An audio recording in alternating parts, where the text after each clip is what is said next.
के मिशन भुलाइल।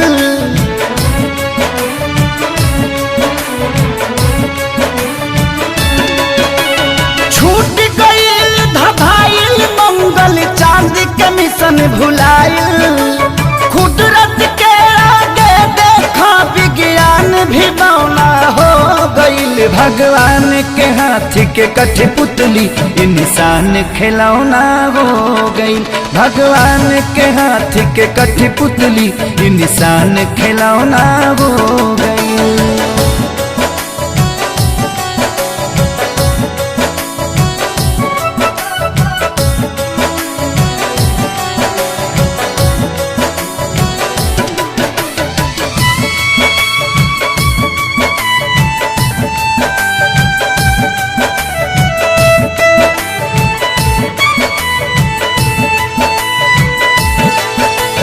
सब कर धन के ऐठल घर में बैठल बैठल मेट गईल।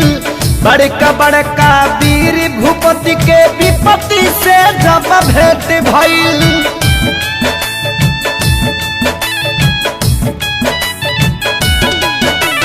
सब कर धन के ऐठल घर में बैठल बैठल मेट गईल।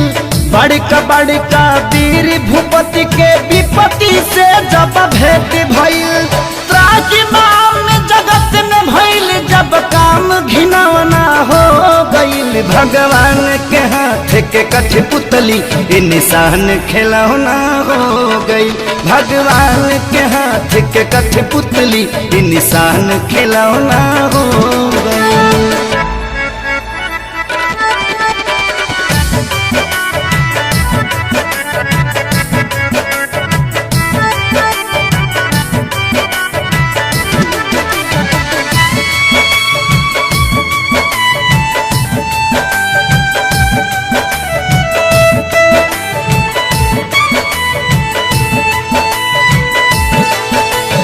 माथी पकैसन मौत नाचे देखनी जब नजार हो।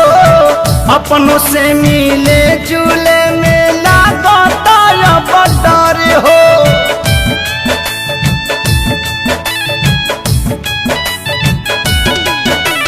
माथी पकैसन महुअत नाचे देखनी जब नजार हो।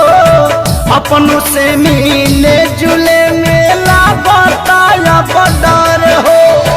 एको किलो के रह के भी अलगा बिछौना हो गईल। भगवान के हाथ के कठपुतली इंसान खिलौना हो गई।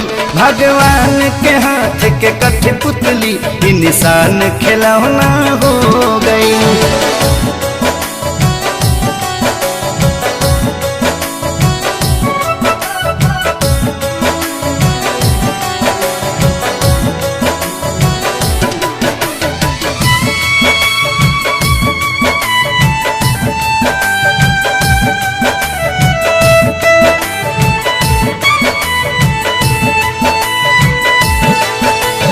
राजा के हथवा जोड़त देखनी प्रजा से करत गोहार हो। इहे देखी जिंदगी के लागल का बाकी मत हमार हो।